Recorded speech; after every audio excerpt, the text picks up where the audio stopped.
सुर में गाना सीखिए पाधानीसा ऐप के साथ। AI powered personal music teacher from Saregama. अभिनंदन अभिनंदन अभिनंदन अभिनंदन अभिनंदन अभिनंदन अभिनंदन अभिनंदन।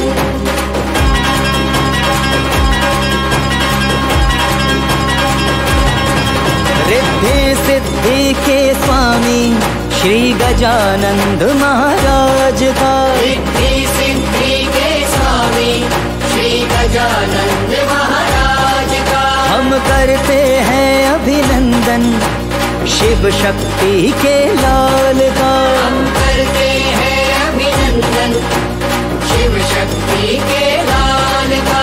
अभिनंदन अभिनंदन अभिनंदन अभिनंदन अभिनंदन अभिनंदन अभिनंदन अभिनंदन। गणपति बाप्पा मंगल मूर्ति।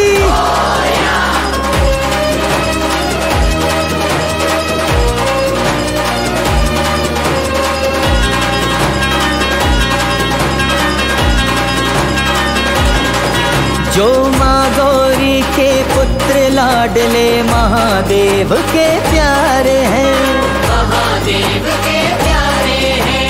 एक दंत वाले हैं जो वो सब देवों से न्यारे हैं, सब देवों से प्यारे हैं। जो माँ गौरी के पुत्र लाडले महादेव के प्यारे हैं। एक दंत वाले हैं जो वो सब देवों से न्यारे हैं। शुभ लाभ को देने वाले मूषक के सवार का हम करते हैं अभिनंदन शिव शक्ति के लाल का। हम करते हैं अभिनंदन शिव शक्ति के लाल का। अभिनंदन अभिनंदन अभिनंदन अभिनंदन अभिनंदन अभिनंदन अभिनंदन अभिनंदन।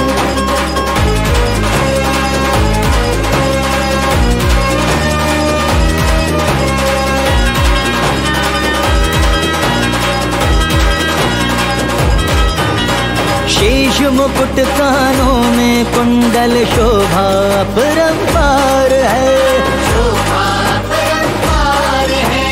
कुमकुम चंदन ध्वजा नारियल फूलों का श्रृंगार है।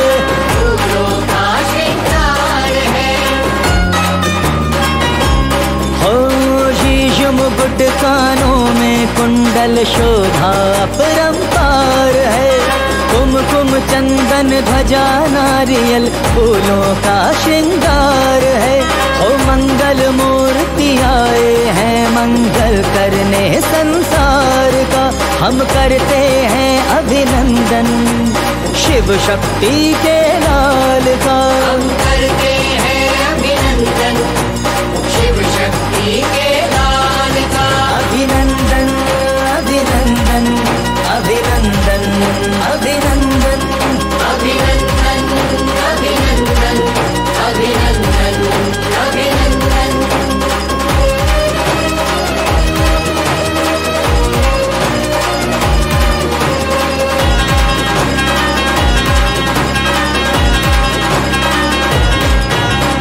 वरद विनायक गजानंद के द्वार पे जो भी आते हैं, द्वार पे जो भी आते हैं। ओ बड़े दयालु हैं लंबोदर खाली नहीं लौटाते हैं, खाली नहीं लौटाते हैं। वरद विनायक गजानंद के द्वार पे जो भी आते हैं, बड़े दयालु हैं लंबोदर खाली नहीं लौटाते हैं। मान सदा रखते हैं भक्तों के विश्वास का हम करते हैं अभिनंदन शिव शक्ति के लाल का। हम करते हैं अभिनंदन शिव शक्ति के लाल का। अभिनंदन अभिनंदन अभिनंदन अभिनंदन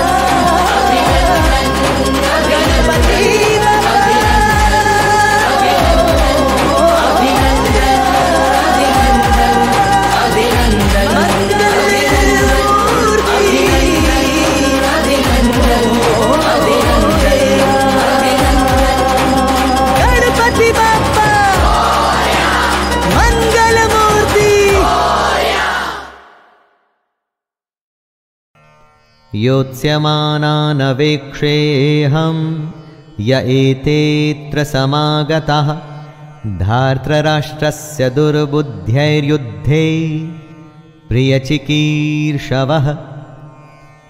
अर्जुन दुर्योधन को दुर्बुद्धि बता रहे हैं, क्योंकि दुर्योधन के हट के चलते हुए ही यह युद्ध हुआ। दुर्योधन का साथ देने जितने भी राजा आए हैं, उन्हें अर्जुन युद्ध स्थल के बीच में खड़े होकर के देखना चाहते हैं। दोस्तों, यह जरूरी नहीं कि आपका शत्रु सही हो सकता है उसने गलत तरीका अपना करके आपको युद्ध में उलझाना चाहा हो, जैसा कि महाभारत में भी हुआ। युद्ध तो करना ही पड़ता है, और वो तभी करना चाहिए जब आप अपने शत्रु को अच्छे से देख परख चुके हों, जान चुके हों। इसलिए अर्जुन कृष्ण से दोनों सेनाओं के बीच में रथ को ले जाने के लिए कहता है।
यो माम जमनादिं च वेत्ति लोकमहेश्वरम् असम्मूढः समर्थ्येषु सर्वपापैः प्रमुच्यते।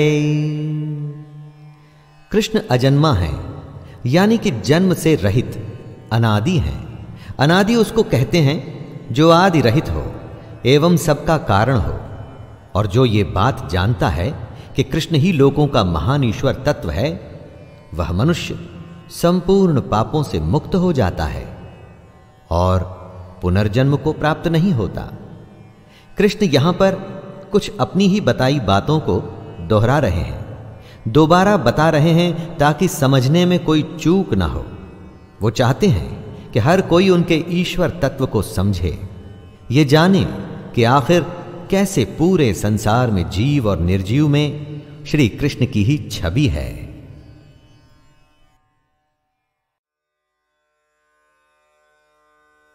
नमस्कार, मैं शैलेंद्र भारती आपका स्वागत करता हूं। आज मैं आपको सुनाने जा रहा हूं शिव पुराण से ली हुई एक रोचक कहानी, जिसका शीर्षक है शिव और सांप।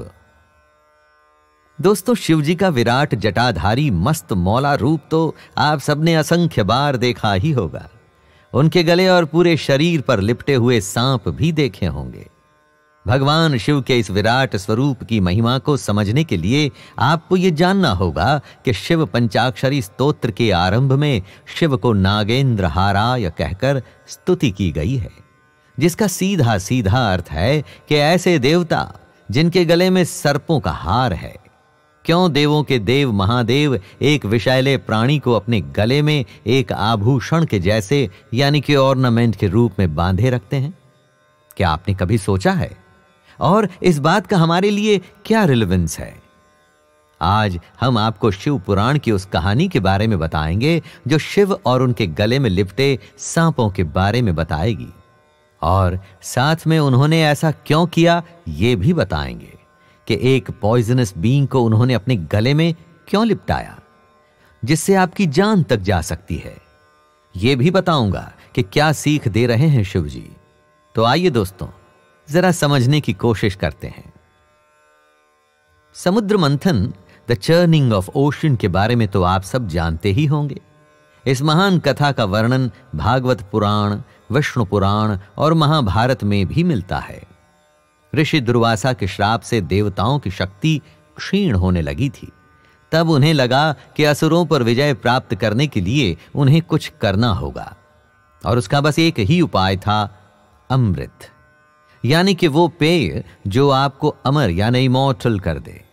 पर यह अमृत देवताओं को प्राप्त कैसे होता? इसका उपाय था समुद्र मंथन। हमारी कहानी का लक्ष्य जो है वो है शिव जी के गले में लिपटे उस नाग की कहानी की। उसने ऐसा क्या कर दिया? वो शिव जी के अस्तित्व के साथ सदा के लिए क्यों जुड़ गया? आइए अब वो जानते हैं। तो जब समुद्र मंथन का निर्णय लिया गया तो एक ओर सुर थे यानी कि देवता, और दूसरी ओर असुर थे यानी कि राक्षस। जब आप किसी चीज को चर्न करते हैं यानी कि उसका मंथन करते हैं, तो सबसे पहले आपको चाहिए होते हैं मंथन के लिए एक लंबी वस्तु जो द्रव्य या लिक्विड को घुमाएगी। इसके लिए मंदराचल पर्वत तैयार हो गए कि वो मथनी का काम करेंगे। अब उसके बाद ऐसे विशाल पर्वत को मथनी बना के घुमाने के लिए कोई ऐसी ही पुष्ट रस्सी भी होनी चाहिए थी। रस्सी भी ऐसी, इतनी प्रबल, इतनी शक्तिशाली, जो ऐसे विशाल पर्वत को घूमने दे और टूटे ना। यह कोई आसान काम नहीं था। इसके लिए कौन तैयार होता? और यहीं से इस कथा का प्रारंभ होता है। जी हां, यह कथा है नागों के राजा वासुकी की। राजा वासुकी अपने सगे संबंधियों एवं पूरे परिवार के साथ पाताल लोक में रहते थे। वासुकी भगवान शिव के परम भक्त थे और उनकी पूजा में ही लीन रहा करते थे। कई जगहों पर ऐसी ही धार्मिक मान्यता है कि शिवलिंग की पूजा का प्रचलन सबसे पहले नाग जाति ने ही किया। तो जब बात आई समुद्र मंथन की, तो किसी को सामने आकर के ऐसे दुष्कर यानी कि ऑलमोस्ट इम्पॉसिबल काम के लिए अपने आप को सामने लाना था। वासुकी शिव के अनन्य भक्त थे। वो मंदराचल पर्वत पर रस्सी जैसे बंध गए और मंथन के लिए तैयार हो गए। नागराज वासुकी मंदराचल पर्वत से रस्सी के जैसे लिपट गए। उनके एक छोर को देवताओं ने पकड़ा और दूसरे छोर को दानवों ने। दोनों ओर से दानव और देवता उन्हें पकड़कर खींच रहे थे। सोचिए कितनी शक्ति को प्रयोग में लाया गया होगा ऐसे महान काम के लिए। और ऐसा करते हुए नागराज वासुकी बुरी तरह से घायल भी हो गए, परंतु उन्होंने समुद्र मंथन को रुकने नहीं दिया। समुद्र मंथन को महान काम इसलिए कहा जाता है दोस्तों, क्योंकि यह संसार के कल्याण के लिए किया जा रहा था। अपनी बिल्कुल भी परवाह न करते हुए वासुकी एक न टूटने वाली रस्सी की तरह मंदराचल पर्वत से लिपटे रहे। मंथन का काम पूरा हुआ। दुनिया के भले के लिए वासुकी के अतुलनीय योगदान से भगवान शिव इतने प्रसन्न हुए कि उन्होंने वासुकी को अपने गले में सुशोभित करने का वरदान दिया। सोचिए जरा, वासुकी ने इतना बड़ा काम किया कि वो शिव जी के गले में सुशोभित हो गए कि जब भी भगवान की पूजा और अर्चना हो तो शिव जी के साथ ये नागराज आपको उनके गले में लहराते हुए मिल जाएंगे। तब से आज तक नागराज वासुकी भगवान शिव के गले में विराजमान होकर उनकी शोभा बढ़ा रहे हैं। दोस्तों, आपको यह भी बता दूं कि नागराज वासुकी के ही भाई शेषनाग भगवान विष्णु की शैया स्वरूप में विद्यमान हैं। जो आप मैथमेटिकली इंफिनिटी का साइन देखते हैं वो यही है शेषनाग। पर इनकी कहानी मैं फिर कभी सुनाऊंगा। तो ये तो हुई कहानी कि कैसे वासुकी शिव जी के गले में आ गए, पर इससे हम जैसे मनुष्यों को क्या सीख मिलती है? इसमें हमारे लिए क्या है? सबसे पहले, जब कल्याण का काम हो, जहां लोगों के भले की बात हो, तो आपको सबसे पहले सामने आना चाहिए। अपना स्वार्थ, अपनी हानि या लाभ को न देखते हुए काम के लिए खुद को प्रस्तुत कर देना चाहिए, प्रेजेंट हो जाना चाहिए, जैसे वासुकी हो गए थे। उसके बाद उस काम का परिश्रम या इनाम या प्रोत्साहन या वरदान ऐसा मिलता है जैसे युगों युगों तक आप क्या, पूरी दुनिया तक नहीं भूलती। अब इसके दूसरे पक्ष पर आते हैं। भारतीय सनातन परंपरा में भगवान शिव जी को आदि गुरु माना गया है। शिव ने ही सबसे पहले योग और ध्यान का ज्ञान अपने प्रिय भक्तों के लिए दिया था। इसके अलावा तंत्र साधना के माध्यम से ईश्वर को पाने का रास्ता भी दिखाया। इसी साधना में आती है कुंडलिनी शक्ति को नियंत्रित कर लेने की भक्ति। इसी साधना और भक्ति का प्रतीक है उनके गले में लिपटा सांप। कुंडलिनी शक्ति को सांप के माध्यम से दर्शाया जाता है, सिंबलाइज किया जाता है। यदि आपने अपने असली स्वरूप को पहचानना है, ईश्वर तक पहुंचना है, शिव को जानना है, तो जैसे उन्होंने अपने गले में सर्प को लपेटा हुआ है, वैसे ही आपको भी अपने भीतर की कुंडलिनी को अपने वश में करना होगा। दोस्तों, अब इसके तीसरे पक्ष की बात करते हैं। जैसे भगवान शिव सांप जैसे विषैले, भयानक और विरोधी भाव वाले जीव के साथ भी अपना सामंजस्य बना सकते हैं, वैसे ही आप भी कर सकते हैं। यह दुनिया आसान नहीं। यहां पल पल पर आपको अपने ऐसे विरोधी मिल जाएंगे जो आपको हार्म करने के लिए रेडी हैं। यदि जीवन में आपको आगे बढ़ना है तो शिव के ही जैसे उन्हें भी अपने साथ लेकर के चलना होगा। और इसका चौथा पक्ष है कि शिव ने सांप को गले में लपेटकर यह मैसेज भी दिया है कि दुर्जन भी अगर अच्छे काम करें तो ईश्वर उसे भी स्वीकार कर लेते हैं। यदि कोई सर्प की प्रवृत्ति वाला है जो दूसरों को डस उन्हें नुकसान पहुंचा सकता है, पर यदि वो अच्छे काम करे तो भगवान उसे भी स्वीकार कर लेते हैं। अब दोस्तों आते हैं अंतिम पक्ष पर, और वो है पर्यावरण। जहां तक दुनिया में नेट जीरो और क्लाइमेट चेंज की बात हो रही है, इस बात को सनातन ने हजारों साल पहले ही देख लिया था। हमारी इस प्रकृति में कुछ भी अकेला नहीं है, सब जुड़े हुए हैं। फ्लोरा और फौना, वनस्पति और जीव, सब हमारी इस नेचर का ही भाग हैं। सबका सम्मान ही हमारे जीने का एकमात्र तरीका है। जब भगवान भी जीव जंतुओं से ऐसा प्रेम दिखा रहे हैं, तो हम भी मानवों के अलावा सभी प्राणियों के प्रति प्रेम दिखाकर इस धरती को फिर से जीने के लायक बना सकते हैं। तो दोस्तों, आशा करता हूं कि यह कहानी आपके जीवन को अवश्य बदलेगी। तो फिर मिलेंगे ऐसी ही एक और कहानी के साथ, जो रोचक तो होगी पर साथ ही साथ में बहुत कुछ सिखाए भी। अपने दोस्त शैलेंद्र भारती को आज्ञा दीजिए। नमस्कार।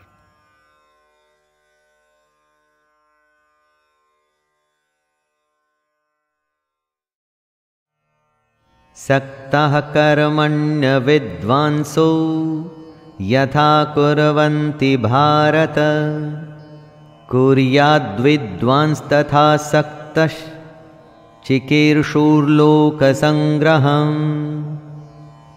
हे भारत, जिनमें समझ नहीं होती ना, वो कर्म में आसक्त होकर काम करते हैं। विद्वानों को, समझदारों को बिना लगाव के कर्म करना चाहिए। क्या यज्ञ करने से हम ज्ञानी हो जाते हैं? कर्म को सही विधि करने से क्या हम ज्ञानी हो जाते हैं? नहीं, कर्म करना है लेकिन उससे आसक्ति, अटैचमेंट नहीं रखनी, और ऐसा करना आसान नहीं है। अगर कोई ऐसा ज्ञानी है जिसका कि कर्मों से कोई लेना देना नहीं, जैसे कि साधु, सन्यासी, जिनकी कर्म में आसक्ति नहीं, तो ऐसे लोगों को समाज सेवा में लग जाना चाहिए। ये उनके लिए कहा गया है जिन्हें लगता है कि दुनिया छोड़ सन्यासी बनने से उन्हें भगवान या सत्य की प्राप्ति हो जाएगी।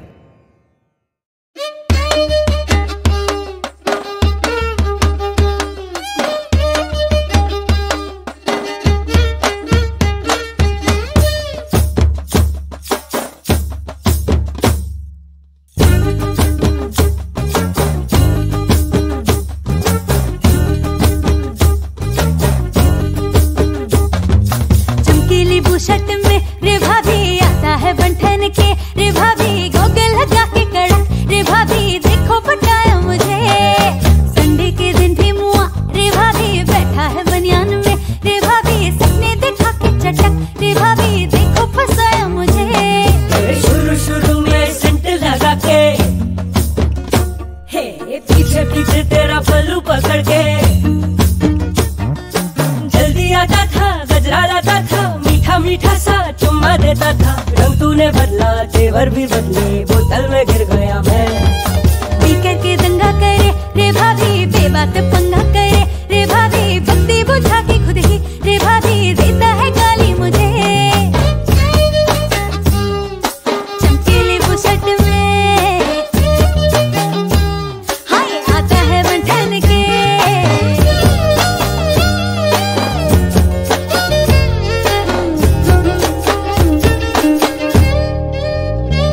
हीरो आता था चुपके से मुझसे लिपट करके ले जाता था चुटकी लेके। घंटों खुद को सजाती हूँ, पास बुलाती हूँ, भटके नजर भी ना देखे।